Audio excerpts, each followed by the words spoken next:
नमस्कार, मैं हूं अभिलाष मिश्रा। आपकी बात मध्य प्रदेश में आपका स्वागत है। कोरोना काल में जहां ऑक्सीजन इंजेक्शन की कमी देखने को मिल रही है, तो वहीं अब सिस्टम की लाचारी भी देखने को मिल रही है। वो भी खुद शिवराज कैबिनेट के मंत्री विजय शाह के विधानसभा क्षेत्र खंडवा में, जहां अब स्वास्थ्य सेवाएं वेंटिलेटर पर हैं या फिर धक्के पर चल रही हैं। मंत्री विजय शाह नए एम्बुलेंस की सौगात देने पहुंचे थे, फीता काटना था, लेकिन खटारा एम्बुलेंस पे धक्का लगाना पड़ गया। सोचिए मंत्री जी की मनोदशा क्या रही होगी, लेकिन मंत्री जी समझते नहीं कि जनता ऐसी चीजों से रोज दो चार होती है। इसके अलावा नर्सें भी परेशान है मध्य प्रदेश की। उन्होंने भोपाल में धरना प्रदर्शन कर दिया। साफ तौर पर कहना है कि कोरोना के इस काल में महज 2 दिन के नोटिस पर, जब लॉकडाउन है, बसेस चल नहीं रही, उन्हें कह दिया गया कि 1000 किलोमीटर दूर जाकर नौकरी कीजिए। सिस्टम क्या कर रहा है किसी के समझ नहीं आ रहा, लेकिन सरकार कह रही है सब ठीक है।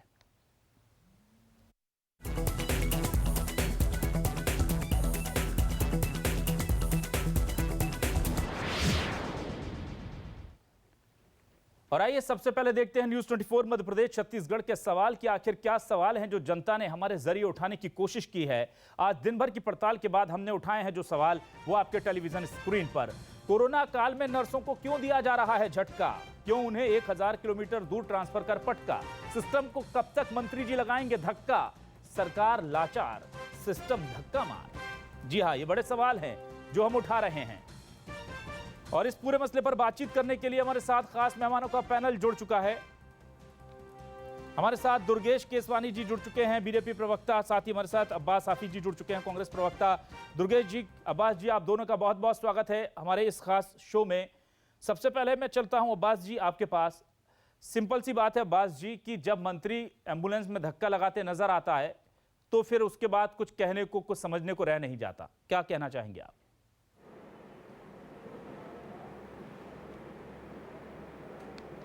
देखिए, यही मध्य प्रदेश के हालात हैं कि मध्य प्रदेश को जो एक्सपोज करता है हर रात मध्य प्रदेश की सरकार को। सरकार के दावे हैं अभिलाष जी, खोखले दावे हैं। खोखले दावों की पोल कभी अस्पतालों के अंदर जो मरीजों के परिजनों को धक्का दे के बाहर निकाला जाता है, बड़े बड़े लाखों के बिल दे दिए जाते हैं, वो खुलती है। आज की तारीख के अंदर ब्लैक फंगस को आप देख लीजिए, एम्बुलेंस का हाल तो आपने देख लिया, नर्सेस की पोस्टिंग का हाल देख लिया। मतलब सरकार को कुछ समझ में नहीं आ रहा है। ब्लैक फंगस के इंजेक्शन का स्टॉक आपको जान के हैरानी होगी, दर्शकों को जान के हैरानी होगी कि 3000 है। 3000 इंजेक्शन है। एक दिन के अंदर एक मरीज को 4 इंजेक्शन लगने हैं अभिलाष जी, और 4 इंजेक्शन जो 600 मरीज हैं मध्य प्रदेश के, एक ही दिन के अंदर खत्म हो जाएगा पूरा स्टॉक। मध्य प्रदेश के मुख्यमंत्री शिवराज जी ट्वीट करते हैं गर्व के साथ कि मैंने केंद्रीय मंत्री से बात की, उन्होंने कहा है जल्द से जल्द इंतजाम कराएंगे। उनका धन्यवाद। धन्यवाद किस बात का कह रहे हैं? यहां मरीज को क्या बीमारी ये कहेगी कि अभी हम आपको फर्क नहीं पड़ेंगे, अभी हम आपको परेशान नहीं करेंगे, मतलब बीमारी रुके रहेगी इनके इंजेक्शन की अवेलेबिलिटी तक। तो ये हालात है मध्य प्रदेश के, जिससे सब वाकिफ हैं। और आज शर्म आनी चाहिए उन लोगों को जो डिफेंड कर रहे हैं सरकार को।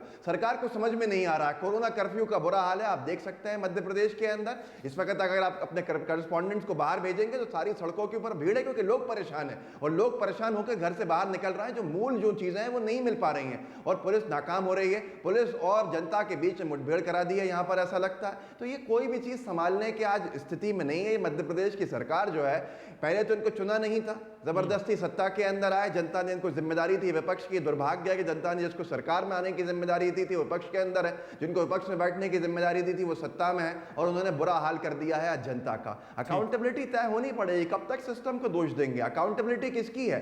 आंसरेबल कौन है? आज ये सारी चीजें हैं, सवाल है। बिल्कुल दुर्गेश जी, बड़ा सवाल है। और ये सबसे पहले तो ये जो तस्वीरें हम दिखा रहे थे अपने दर्शकों को कि सिस्टम में क्या खामी है कि जिस एम्बुलेंस की सौगात देने मंत्री जी जाते हैं, उसे धक्का लगा के स्टार्ट करना पड़ रहा है। सर देखिए अभिलाष जी, सबसे पहले तो मेरे कांग्रेस के साथी जो आरोपों के ऊपर आरोप लगा रहे थे, कम से कम उनको ये तो बताना चाहिए कि भाई कि हम आरोप लगा रहे हैं तो हमारे जो पे कांग्रेस के प्रदेश हैं, जहाँ पे कांग्रेस की सरकार है, हम ये काम कर रहे हैं। कोई एक एग्जाम्पल सेट करके तो बात करना चाहिए, सिर्फ आरोप पर लगा देने से। और मुझे लग रहा है कि जितना इनको चिंता कोरोना की नहीं, उतने इनकी जो सरकार गई है उसकी ज्यादा मेरे मित्र को चिंता सता रही है। और इस आपदा काल में भी उनको सरकार की बातें याद आ रही कि हमारी सरकार होती हम ये करते। अरे आप विपक्ष में बैठ के भी आपको जनता ने एक अधिकार दिया है, आपको ने विपक्ष में बिठाया है, तो आपने प्रदेश की जनता के हितों के लिए किया क्या है अभी तक? आप कहीं तो एक बार अकाउंटेबिलिटी की बात कर रहे हैं, तो अकाउंटेबिलिटी तो एक विपक्ष की बनती है। आपने कब कब जनता के लिए कितने क्या कर लिया, आप ये बताइए कि राहुल गांधी जी कहाँ हैं आपके नेता? आपके आपके राजीव गांधी फाउंडेशन जो चलती है, उसने इस कोरोना काल में क्या किया?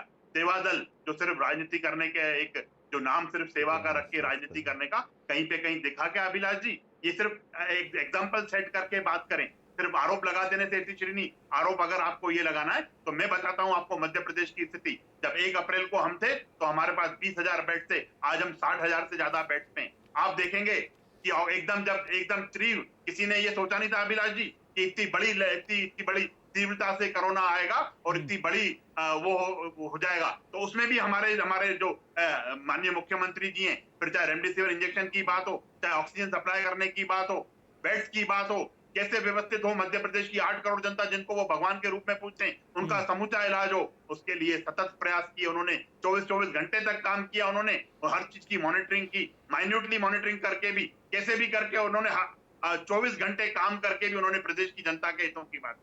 पर मेरे कांग्रेस के जो साथी हैं सिर्फ और सिर्फ आरोप लगाकर बात करना चाहते हैं। सिर्फ आरोप लगा देने भर से इतनी श्री नहीं हो जाती है। आप तो ये बताइए कि कमलनाथ जी उद्योगपति हैं, बड़े उद्योगपति हैं, कितने उद्योगपतियों ने उन्होंने प्रदेश की जनता के लिए, हितों के लिए बात की? नहीं की। सिर्फ और सिर्फ आज चित्रों में देखें तो अपने कांग्रेस के विधायक को बचाते हुए दिख रहे हैं जो एक स्कैंडल में फंसे हुए। तो मुझे लगता है कि सिर्फ आरोप लगा भर देने से अभिलाष जी काम नहीं होता है। आप पॉलिटिक्स करिए, आगे बहुत सारे अवसर आएंगे राजनीति करने के आपको। प्रदेश में पूरा वो पड़ा है आपके पास, आपने एक विपक्षीय पार्टी है, पर उसके बाद आप कम से कम ये तो करिए कि मध्य प्रदेश की जनता, पूरे देश की जनता देखती है कि कहां पे कोई एग्जाम्पल सेट किया है, इन्होंने नहीं किया। सिर्फ आरोप लगाने से, सिर्फ आरोप लगा भर देने से, बात करने से मैं समझता हूं कि जनता उसको ठीक नहीं मानती है। आने वाले समय पे जब देखेंगे ये 440 से 40 पे आ गए और कम हो जाएंगे। ठीक है दुर्गेश जी, एक सवाल और है नर्सों को लेकर।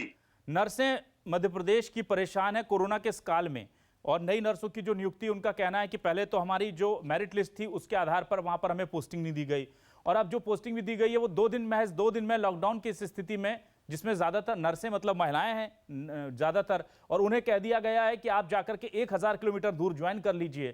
तो ये सिस्टम आखिर बार बार, कभी जूनियर डॉक्टर एसोसिएशन हड़ताल करता है, कभी डॉक्टर जो हैं वो कलेक्टर के खिलाफ धरने पर बैठते हैं, कभी नर्सेस परेशान हो जाती हैं, कभी पैरामेडिकल स्टाफ हड़ताल की बात कर देता है। तो दुर्गेश जी, अभी तो सबसे ज़्यादा इंपॉर्टेंट अगर कोई हमारा महकमा है तो स्वास्थ्य महकमा है। तो सिस्टम को ये बात समझ नहीं आ रही क्या कि कम से कम उन्हें छेड़े ना? वो दिन रात वो भी तो एक कर रहे हैं ना, मंत्री अगर एक कर रहे हैं, सीएम एक कर रहे हैं, तो दिन रात तो डॉक्टर भी लगे हुए हैं। तो उन्हें कम से कम थोड़ी सुविधा दे दें। वैसे भी संविदा पर तो चल ही रहा है पूरा का पूरा विभाग, पैसा भी नहीं देंगे, सहूलियत भी नहीं देंगे सर, तो कैसे काम चलेगा? देखिए अभिलाष जी, पूरे मध्य प्रदेश में, पूरे देश में फ्रंटलाइन वर्कर्स, चाहे डॉक्टर्स हों, चाहे स्वास्थ्य कर्मी हों, चाहे नर्सेस हों, और भी जो फ्रंटलाइन पुलिस कर्मी हों, सभी लोगों ने सतत प्रयास किए हैं, अथक प्रयास किए हैं, और निश्चित रूप से उन्हीं की वजह से आज हम लोग बचे हुए हैं। सब लोग, आप लोगों की भी कोई कम भूमिका नहीं रही है। आप लोगों ने भी, आपके भी जो रिपोर्टर्स हैं नीचे ग्राउंड लेवल पे उतर के, उन्होंने हर चीज को, जहाँ पे कोई कमी है सिस्टम में, कहीं पे कोई गड़बड़ी है, वो सब चीजें आपने दिखाई है। और निश्चित रूप से जब आप उस चीजों को दिखाते हैं तो एक लगता है, और तुरंत अधिकारी उस चीज को संज्ञान में लेते हैं और उस चीज को दुरुस्त करने का जो काम करते हैं वो अधिकारी और कर्मचारी सब लोग करते हैं। अगर कहीं पे कोई त्रुटि है और कहीं कोई दिक्कत है, अभी सब लोग सतत रूप से, मेरे को लगता है कि जो फ्रंटलाइन वर्कर थे 24 घंटे भी उन्होंने काम किए। 48 मतलब घर भी न जाके हुए, वो अस्पताल में ही अपना, कैसे हम आए दिन आपके चैनल के माध्यम से सब रिपोर्ट्स देखते हैं। पर ये समय सेवा का समय है, कहीं कोई त्रुटि है, कहीं कोई गलती है, उसको निश्चित रूप से सुधारेंगे हम। अगर गलती होती है तो उसको सुधारने में भी कोई दिक्कत नहीं है। अगर किसी को कोई परेशानी है उसको सुधारा जाएगा। बिल्कुल दुर्गेश जी, हमारे साथ डॉक्टर एसके सक्सेना जुड़ चुके हैं। डॉक्टर एसके सक्सेना, आपका बहुत बहुत स्वागत है। रिटायर्ड वरिष्ठ अधिकारी रहे हैं आप स्वास्थ्य विभाग के। सक्सेना जी, हम देख रहे हैं कि पिछले कोरोना काल में नर्सेज या पैरामेडिकल स्टाफ या मेडिकल स्टाफ जो है वो काफी परेशान रहा। आज हमने देखा कि प्रदेश भर की नर्सें लॉकडाउन में भोपाल पहुंच गई, सतपुड़ा भवन के सामने प्रदर्शन करने लगी, उन्हें खदेड़ दिया गया। उनका कह रहा है कि एक तो हमारी नियुक्ति में मेरिट लिस्ट का आधार पर ध्यान नहीं दिया गया, फिर उसके बाद हमें 1000 किलोमीटर दूर 2 दिन में ज्वाइन करने के आदेश दे दिए गए, और आज वो प्रदर्शन करने आई तो उन्हें एक और आदेश पकड़ा दिया गया कि कल 10 बजे तक ज्वाइन कर लो वरना सरकारी नौकरी गई। तो ये आपको लग रहा है कि नहीं कि ये ठीक हो रहा है, ये सिस्टम के अकॉर्डिंग है, या ये गलत हो रहा है? क्या आप इस पर प्रतिक्रिया देंगे? देखिए, 2 चीजें हैं। एक तो ये हमारी जो है पिछले साल से चल रही है, और सतत इसमें जो है स्वास्थ्य अधिकारी, कर्मचारी या जो भी हैं, पूरा स्वास्थ्य विभाग लगातार लगा हुआ है और बिना किसी इफ एंड बट्स के।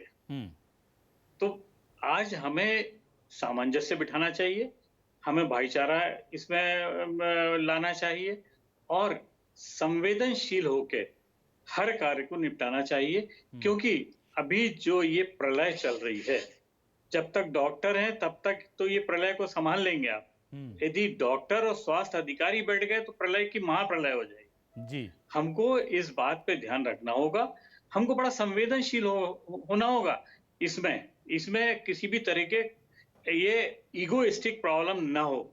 और ये भी देखना होगा, किसी आदमी को यदि ज्वाइन करने को कहा है तो आने जाने के साधन है क्या, बसें चल रही हैं क्या, ट्रेन चल रही है क्या, वो आदमी वहां से पहुंचेगा तो किस तरीके से पहुंचेगा। ये हमको यदि कार्य करना है तो हमको उस तरीके से करना होंगे जिस तरीके से युद्ध का अरेंजमेंट किया जाता है। दिस इज ए बायोलॉजिकल वार, और बायोलॉजिकल वार को हमको वार के रूप में लेना पड़ेगा। यदि हमको यहाँ से नर्सेस कहीं भेजनी है और नर्सेस यहाँ है, आप उनको एक गाड़ी से, शासकीय वाहनों कोई कमी थोड़ी है, किसी के लिए वाहन पूरी दुनिया में घूम सकती है, तो यहाँ नर्सेस को भेजने के लिए कौन सा अकाल पड़ जाएगा या कौन सी पैसे की कमी है।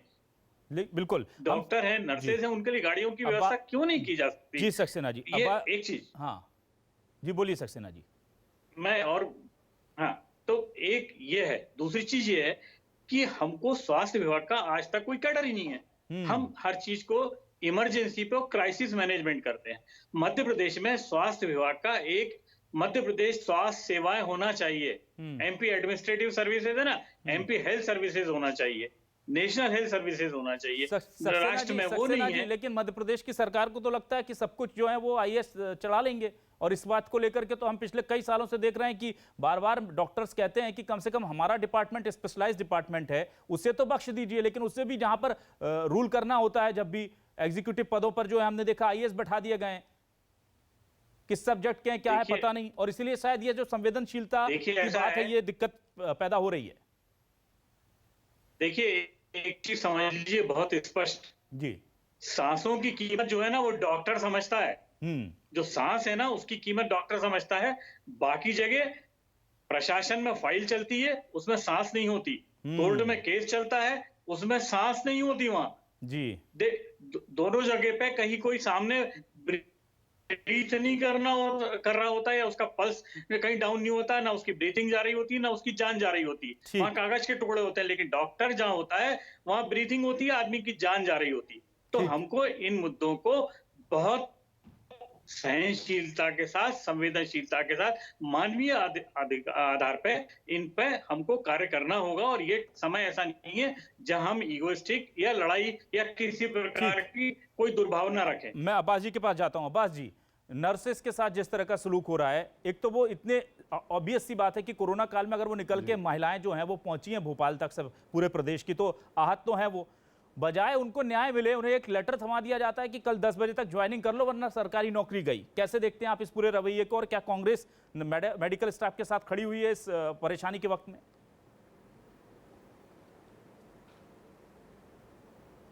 कांग्रेस हर उस व्यक्ति के साथ खड़ी है जिसके साथ न्याय हो रहा है, और नर्सेस के साथ कांग्रेस खड़ी है। नर्सेस के साथ तमाम जो स्वास्थ्यकर्मी हैं हमारे, उनके साथ खड़ी है, कोरोना वॉरियर्स के साथ खड़ी है। सबसे बड़ी बात यह है अभिलाष जी कि आपने बीजेपी के प्रवक्ता मित्र से पूछा था, मैं इंतजार कर रहा था अपनी बारी आने का कि पहले इसको स्पष्ट कर दूं कि वो अपने जवाब तो दे दें। कांग्रेस के ऊपर आरोप लगाने का काम थोड़ी है। कांग्रेस सरकार में नहीं है, राहुल गांधी जी प्रधानमंत्री नहीं है, कमलनाथ जी मुख्यमंत्री नहीं है, सेवा दल कोई यहाँ का संवैधानिक पद के ऊपर बैठा हुआ संगठन नहीं है। उसकी बातें करते हैं। इंजेक्शन की बात हुई, ब्लैक फंगस की, एक जवाब नहीं है। 3000 स्टॉक के अंदर है, एक ही दिन में खत्म हो जाएंगे। अब मैं आपको बताना चाहता हूं कि ये देखिए सरकार का दोहरा रवैया क्या है, जिसको डबल फेस कहते हैं। सरकार ने कोरोना प्रभारी मंत्री बनाए, कोरोना के मंत्रियों के प्रभार दिए। जो मंत्री जिस जिले का था उसका जिला वही, और उससे लग के उस जिले के अंदर प्रभार दिया गया। जैसे यहाँ चिकित्सा शिक्षा मंत्री हैं मध्य प्रदेश के सारंग जी, उनको भोपाल और भोपाल से लगे हुए जिले दिए गए। हर जगह पे यही हुआ।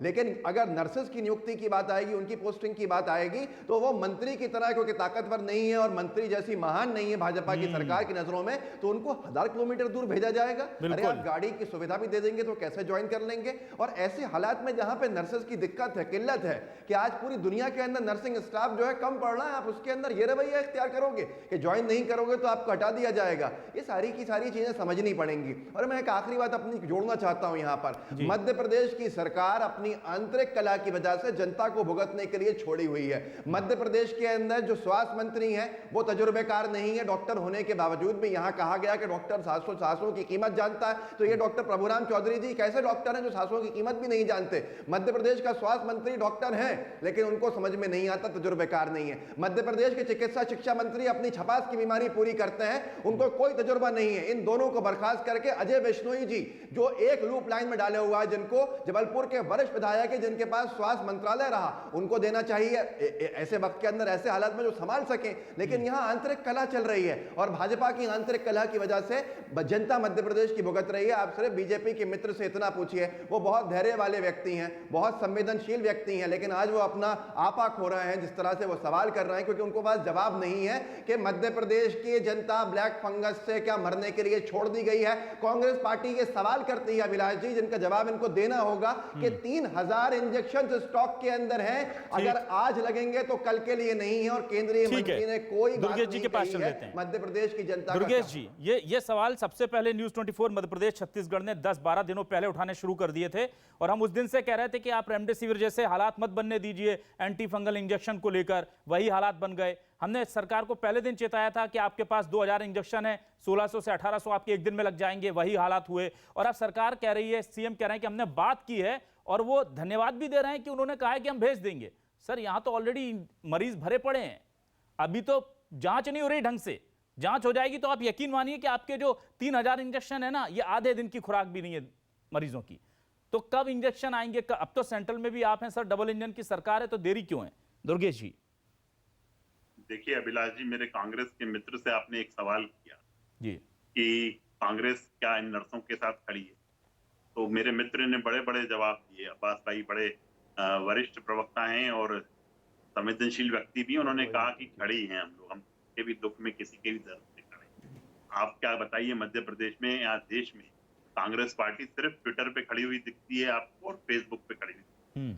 पूरे कोरोना काल में आप अब्बास भाई इतना बता दीजिए मुझे दुर्गेश जी, कि आपके कौन से इंजेक्शन की नेता बात कभी कीजिए, किसी समय पीड़ित को, खत्म किसी हो रहा है। कौन से कोविड सेंटर में गए, कहीं क्या गए, होगा? किसी को मध्य देखने प्रदेश की गए, जनता को किसी क्या के मरने दुख के में, लिए किसी छोड़ेंगे? के दर्द में, किसी इंजेक्शन के का जवाब तकलीफ में दीजिए खड़े ना। रहे। आप नहीं खड़े रहे, आप निश्चित रूप से विचलित नहीं होंगे जवाब दे अभी, रहा। क्योंकि इंजेक्शन मेरी का बात में सवाल सच्चाई है किया और है, आप जवाब विचलित होते हुए इंजेक्शन दिख का रहे चाहिए। हैं। इसके बाद आपने एक तजुर्बे की बात है, की। आप जवाब दो ना, तो इंजेक्शन का क्या आपके हो रहा लोग, है? सभी प्रवक्ता लोग चिल्लाते रहते थे कि कमलनाथ जी तजुर्बेकार हैं, कमलनाथ जी बड़ा तजुर्बा रखते हैं, और पूरे 15 महीने में प्रदेश को जो ध्वस्त कर दिया वो पूरे प्रदेश ने देखा कि कमलनाथ जी का तजुर्बा क्या है। आप ब्लैक फंगस की बात कर रहे हैं अभिलाष जी, आपका भी यही क्वेश्चन था और निश्चित रूप से मैं साधुवाद देता हूँ आपके चैनल को, जिसने ये जनता से जुड़ा हुआ मुद्दा, आपने ब्लैक फंगस की बात की। मैं स्पष्ट बता दूं, माननीय शिवराज जी ने स्पष्ट हिदायत दी हुई है, चाहे by road, by train, by flight, हमने पूरे संसाधन इन चीजों की व्यवस्था में लगा दिए हैं। कोई क्राइसिस सिर्फ मध्य प्रदेश के लिए क्राइसिस नहीं है, भोपाल इंदौर के लिए क्राइसिस नहीं है। दुर्गेश जी, लेकिन ये तो है ना, क्राइसिस है।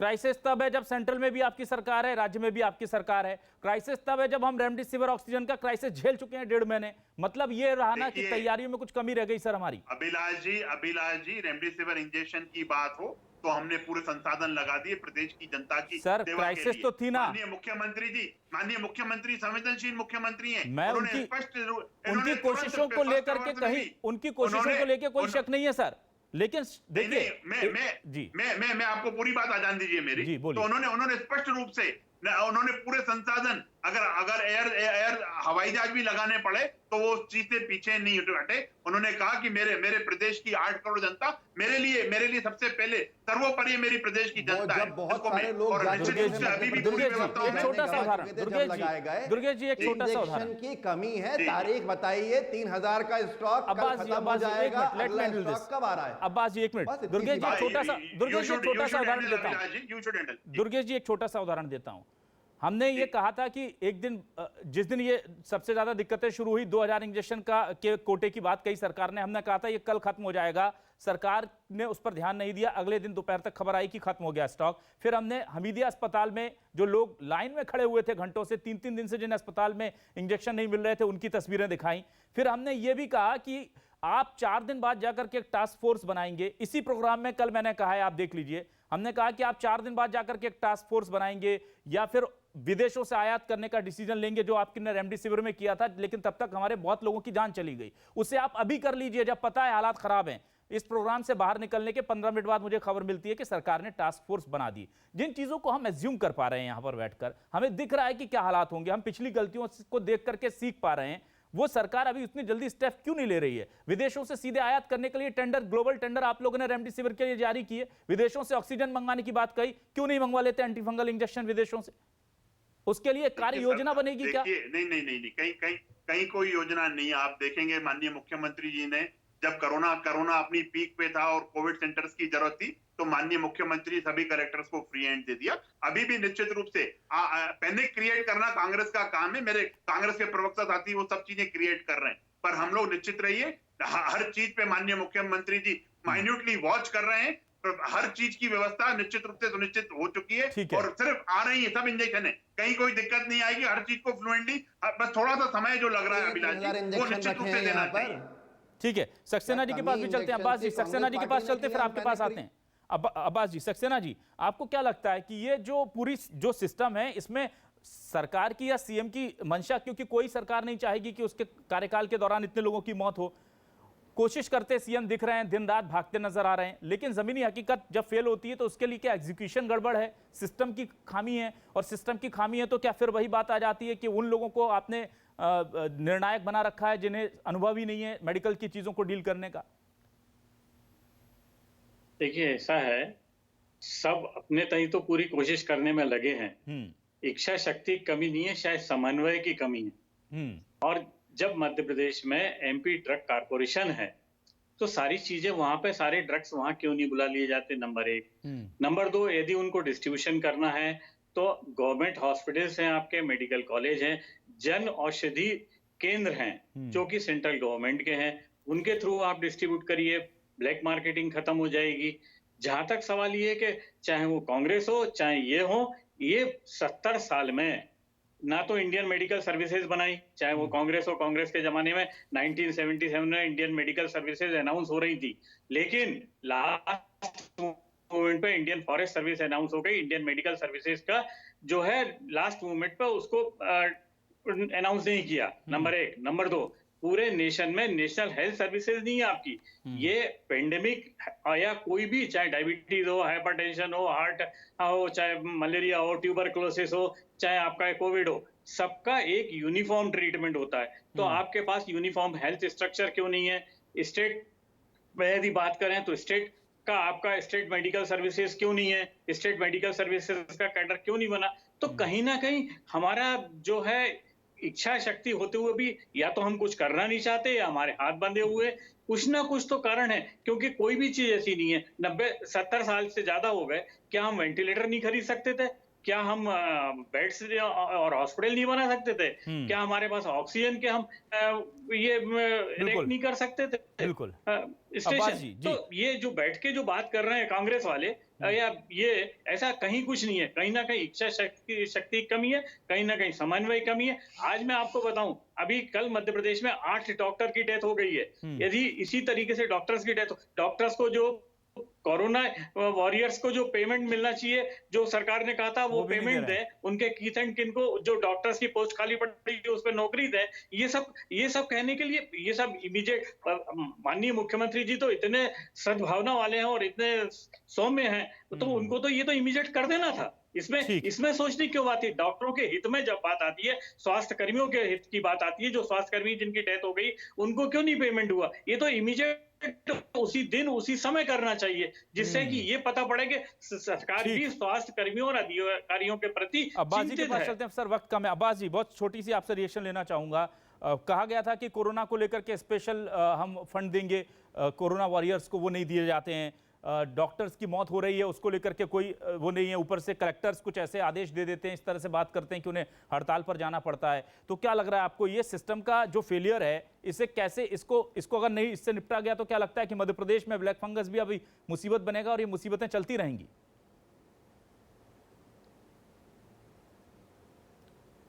देखिए, सबसे पहले तो जवाब नहीं है आज भारतीय जनता पार्टी की सरकार के पास कि वो ब्लैक फंगस के इंजेक्शन का इंतजाम किस तरह से कर रहा है। ये बहुत छोटे में सर, संक्षेप में रोड मैप क्या है। अब दूसरी बात यह है कि मध्य प्रदेश के अंदर कांग्रेस पार्टी ने बहुत सारे वर्गों की मांग करी कोरोना वॉरियर डिक्लेयर करने की, मीडिया को 1 साल के बाद किया, और उसके साथ साथ अभी बैंकिंग सेक्टर के अंदर 100 से ज्यादा लोग खत्म हो चुके हैं। दुर्गेश जी की आदत है आखिरी में डिस्टर्ब जरूर करते हैं। 100 से ज्यादा लोग बैंकिंग सेक्टर में खत्म हो चुके हैं, लेकिन अभी बैंकर्स को नहीं कोरोना वॉरियर डिक्लेयर कर रहा है। ऐसे बहुत सारे वर्ग हैं जिनको जरूरत है आज होने के। दुर्गेश, जवाब तो है नहीं आपके पास कि इंजेक्शन कब आएंगे। आज आप 25 बातें आखिरी के अंदर करते रहेंगे यहाँ पर ताकि आपको जवाब नहीं देना पड़े और समय खत्म हो जाए। सिर्फ इतनी सी बात है, आपके पास कोई रोड मैप नहीं है और आपकी नाकामी को मध्य प्रदेश की जनता क्यों भुगते?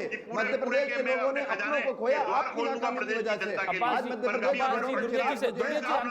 की वजह से। चलिए दुर्गेश जी के लिए अब्बास जी लास्ट मिनट दुर्गेश जी को दे देते हैं। दुर्गेश जी, बहुत कम समय है, क्या कहना चाहेंगे आप? जल्दी, बहुत ही कम समय है, प्लीज जल्दी से। देखिए अभिलाष जी, माननीय मुख्यमंत्री जी संवेदनशील मुख्यमंत्री हैं, बहुत माइन्यूटली हर चीज को मॉनिटर कर रहे हैं। जैसे कोरोना की जो डॉक्टर साहब ने कहा प्रलय आई थी, उसको भी अगर सामने का काम किया है तो प्रदेश की जनता ने, आपने, सभी अधिकारी कर्मचारियों, मंत्रीगणों ने, सभी लोगों ने मिलकर उसको आज हम देखेंगे कि हम पॉजिटिव दर जो 6.68 पे आ गई है, जो 21 थी, कहीं ना कहीं ये सब असर पड़ा है। निश्चित रूप से जो ये ब्लैक फंगस बीमारी है, उसको भी हम सब मिलकर निश्चित रूप से परास्त करके दम लेंगे। ठीक है दुर्गेश जी, डॉक्टर एस के सक्सेना और अब्बास हफीज जी, आप तीनों का हम शुक्रिया अदा करेंगे। लेकिन देखिए, सवाल सिर्फ इतना नहीं है कि संवेदनशील मुख्यमंत्री हों, इस प्रदेश को संवेदनशील सिस्टम की तलाश है।